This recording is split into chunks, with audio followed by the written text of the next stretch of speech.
So the other week I decided it was finally time to start cleaning up my shop, make it a little bit more efficient, and get some things organized. And I thought, what better place to start than with my scrap wood collection, because to be completely honest with you, it was all over the place. It was messy. I had it anywhere and everywhere I could store it, and I wanted to confine it all to one space so I know what I have to work with. And as you can see behind me here, I built this shelf, got it all up against this wall, and it quickly made me realize I have a little bit more scrap wood than I know what to do with, which I guess is sort of a cliche with woodworkers that we don't really want to get rid of anything, but it's time to finally start working through some of it. And it's been a while since I've done a scrap wood project, so let me grab a few pieces off the shelf here and show you one of my favorite things to turn.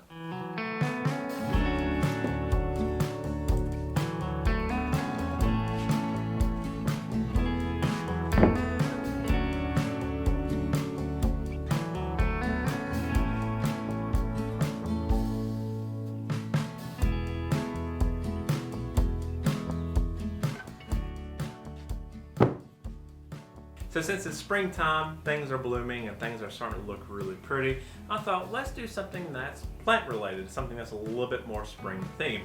So today I'll be showing y'all how I turn succulent planters. Now like I said, these are one of my favorite things to do, and I've been turning succulent planters for years now. I love doing them. They're so much fun to turn, and as you can see, you really don't need some big piece of wood to do them. You can use something small like this, or you can use something taller like this. It's whatever you want to do, because that's the awesome thing about turning succulent planters is you have complete creative freedom over them. You can do whatever you want, and also if you're a beginner turner, they're very good to practice techniques and learn things on. And so yeah, today I'll be guiding you on how I turn these 5 pieces here. Today we'll be starting with this spalted elm, and then I have this spalted piece of maple, cherry, Bradford pear, and another piece of spalted elm. So let me get this small piece chucked up here, and let's finally get some turning done.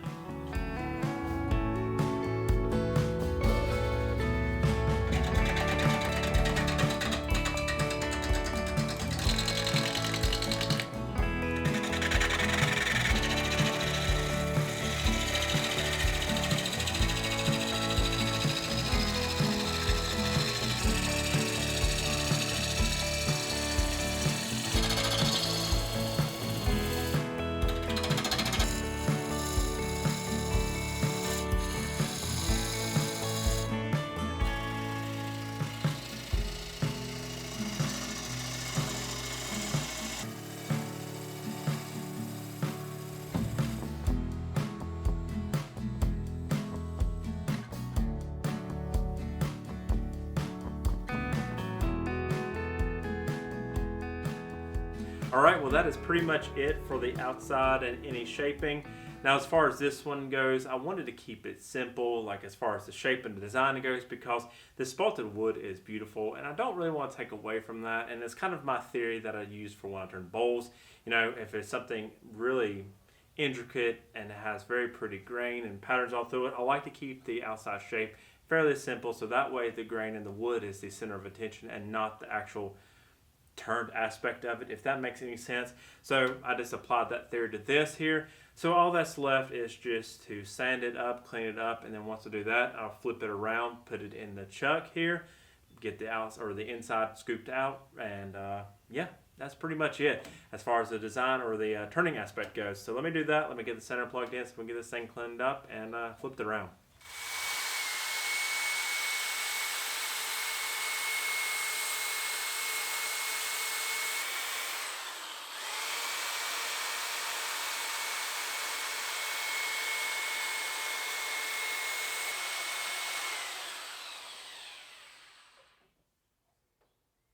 Alright, well that is it for the outside. It's all but done. There's still a little bit left to do, but for the sanding process, all I did was use 120 to 180 to 220, and I got to where I'm happy with it.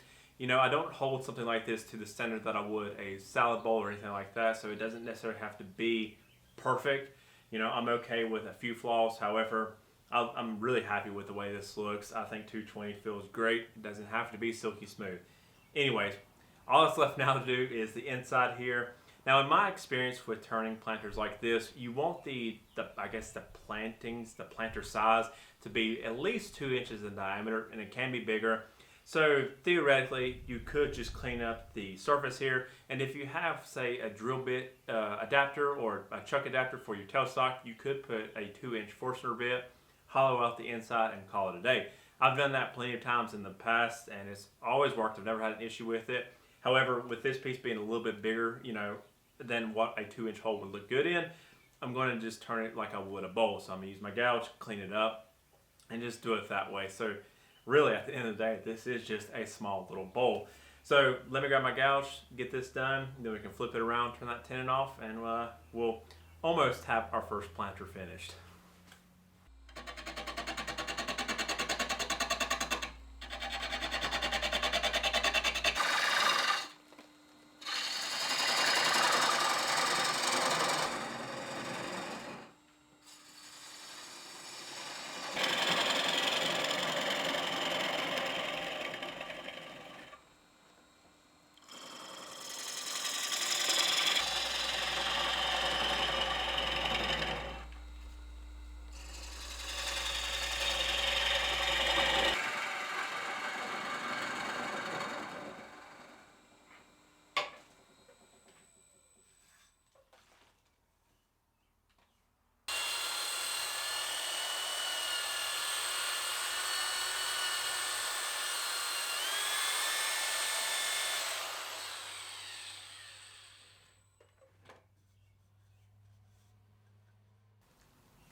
All right, folks, well, the planter is almost finished. The only thing that's left to do is to turn the tenon off and do the actual finishing part of it. However, I am going to hold off on doing this one until I can do the rest of them.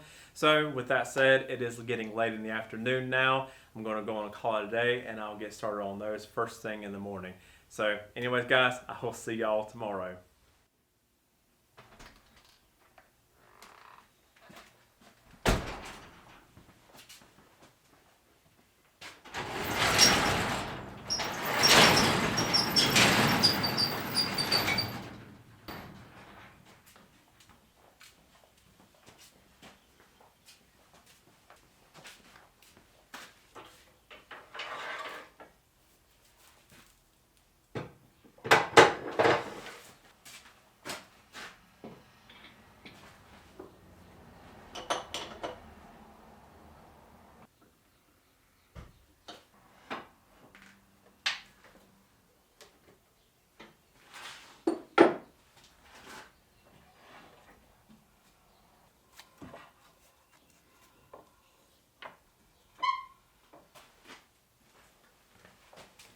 Well, it's the next day, and I've gone ahead and got the next planter set up and ready to go, but I'm going to do something a little different. So yesterday's planter was more of a traditional style bowl, I guess if you want to call it that. If we're talking about bowls, let's use that terminology. So this one today, though, is going to be more of a natural edge style.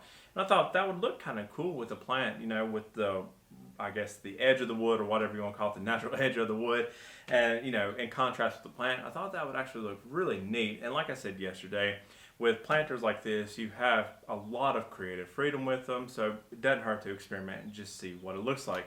So yeah, ultimately though, the process is the same. I'm gonna shape the outside, turn the tenon, do the sanding, flip it around, and then do the inside. So I'm excited to get these things finished. I went and got my plants this morning for them, so I'm really, I'm anxious to get them done so I can see what they're gonna look like. So let me get my mask on, and let's get this thing shaped up.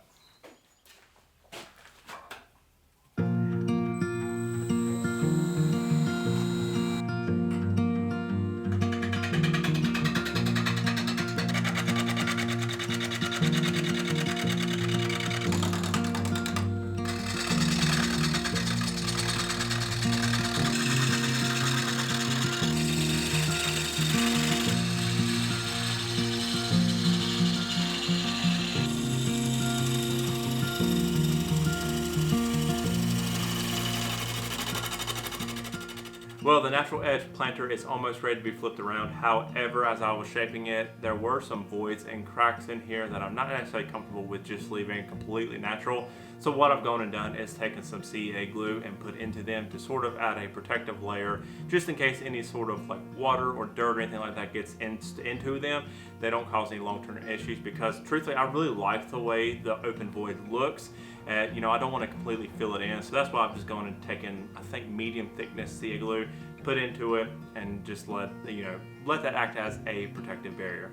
As far as the shape goes, I'm not necessarily sold on it just yet. Now, I do love the natural edge. I think that's going to look really cool, especially with the contrast of the plant. But the bottom was just a little too big for what I like. So what I've gone and done is left a little bit of a foot here, so when I go back and turn the tenon away, I can actually shape this up a little bit more and make the foot a little bit smaller. And I think once I do that, I'll really like it, because I mean, overall, it's very pretty. I'm happy with it. The base is just a little too big, so we'll see, but I will worry about that once I go to finish it. However, I don't have any CA accelerator, so what I'm going to do is finish up filling these cracks in, and we're going to have to let this naturally dry. So while that does that, I'm going to go on and turn the other 3 planters, so that way we can just go on and move through them. So with that said, let me get this blank off here, or this planter, get the next blank on here, which will be the cherry, and let's get these things turned up. Let's get these things finished.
All right, well, all the planters are done. Everything's been shaped. I'm really happy with how they're coming along. The one with the natural edge, everything's dry, it's sanded, it's finished. So all that's left to do is to join the rest of them and get the inside finished. So that's all I've got left to do now. So what I'm going to do is just go and work through the last 4 of them, finish the insides up. And then since I finished them off the lathe, as far as like the actual finishing process, what I'll do is once I'm done with the inside, I'll put my gem chuck on the lathe here, and then I'll go on and turn the tenon off and get the bottom cleaned up. And then once we're done with that, we can move on to finishing them. So let me do that. Let me get the first one on here, and let's get these things done.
the bottom of the planters are done. They've been sanded and they're cleaned up and ready to be finished. However, there is one more thing I want to talk about before we do that, and that is drainage holes. Now, in my experience and the research that I've done, it seems there's mixed results when it comes to whether you need a drainage hole or not. There's a camp of people who absolutely believe you do, and then there's a camp of people who absolutely believe you don't. Now, for me personally, I do like to include drainage holes because I'd rather be safe than sorry. However, I know from what I have read, the people who don't think you need one, a lot of that is based on the soil that you use, the type of succulent that you're planting, and then I think there's also a thing called a drainage layer. Don't quote me. I'm not a succulent master. I don't know. I know succulents enough to keep them alive, and that's about it. My wife, she is the green thumb of the family.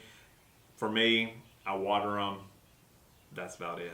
But like I said, I do like to include drainage holes just to be safe. Now, if you're also coming from a selling perspective, so if you want to do something like this to sell, I will say the one thing I do like to do is when I do the drainage hole, I like to include these little plugs here. That way, depending on who's buying it, they have the option. If they want to have a drainage hole, they've got the option. If not, there is the plug to plug up the drainage hole. So I just picked those up off of Amazon. I think I literally typed in planter plug. I'll link them in the description so you can check them out if you'd like to. But again, with all this said, I think a lot of it comes down to personal preference. So if you're making these for yourself, do what you feel comfortable, experiment, have fun with it, and see what works best for you. So with that said, let me get the drill and the drill bit set up so we can drill these holes. And also, if you have a drill press, you can use a drill press if you have one. However, I'll be using a hand drill just for the sake of simplicity because I've got 5 here. So let me get that ready to go. Let's get these holes drilled so we can finally get these things finished.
Well, the drainage holes are all done. These things are finally ready for some finish, but I have one more thing I want to talk about, and then I promise I will shut up.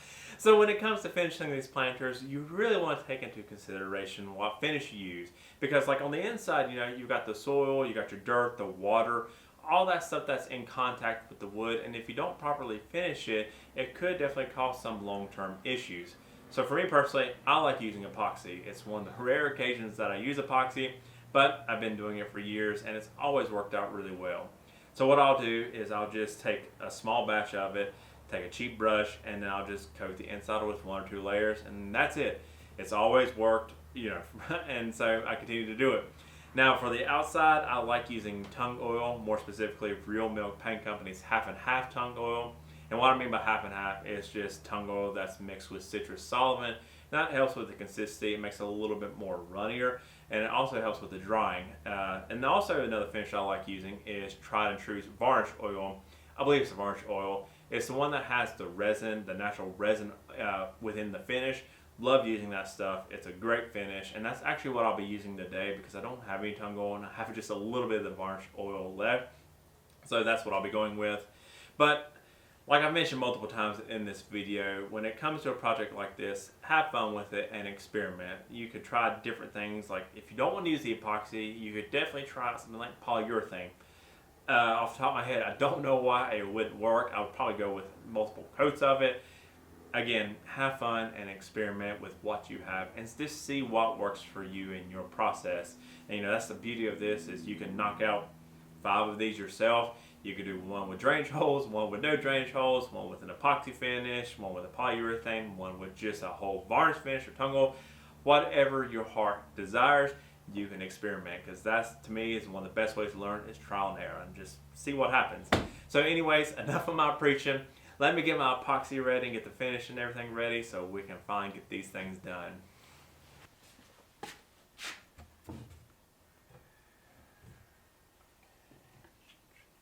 So for the epoxy that I use, to be completely honest, it is just some cheap epoxy I found off of Amazon. Like I said, I rarely ever use epoxy. More or less it's just for occasions like this, and then when there's a crack in some wood or like a bowl that sea glue cannot fill, that's where I use epoxy. And so it's just this right here. I've had these bottles maybe a little over a year, somewhere around there. As you can see, they're still like 75% full. Gotta show how much I actually use it.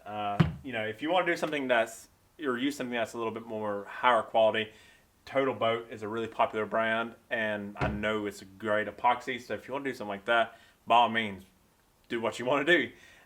This stuff though, it gets the job done for me, so I just stick with it. And of course, when you use epoxy, you gotta have a good mixer. And this is my expensive mixer here. And if you can't sense the sarcasm, it is literally a Forstner bit, not a Forstner bit, it's a spade bit with the tip ground down.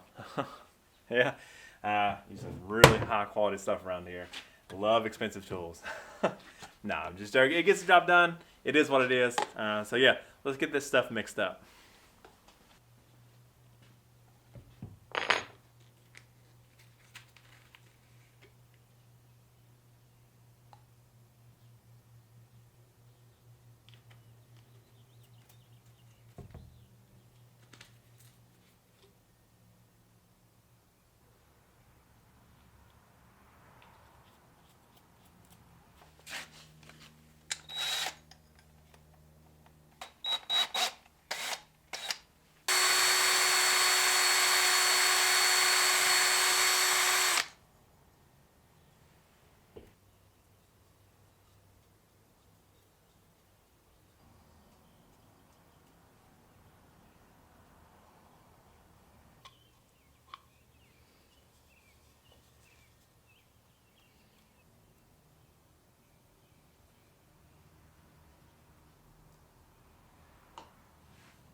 Well, it's finally time to get some oil on the planters, but before I do that, just want to say if you've made it this far, thank you so much for watching. I really do appreciate it. And down in the comments, let me know which one you like the most. I genuinely am curious to know what the crowd favorite is.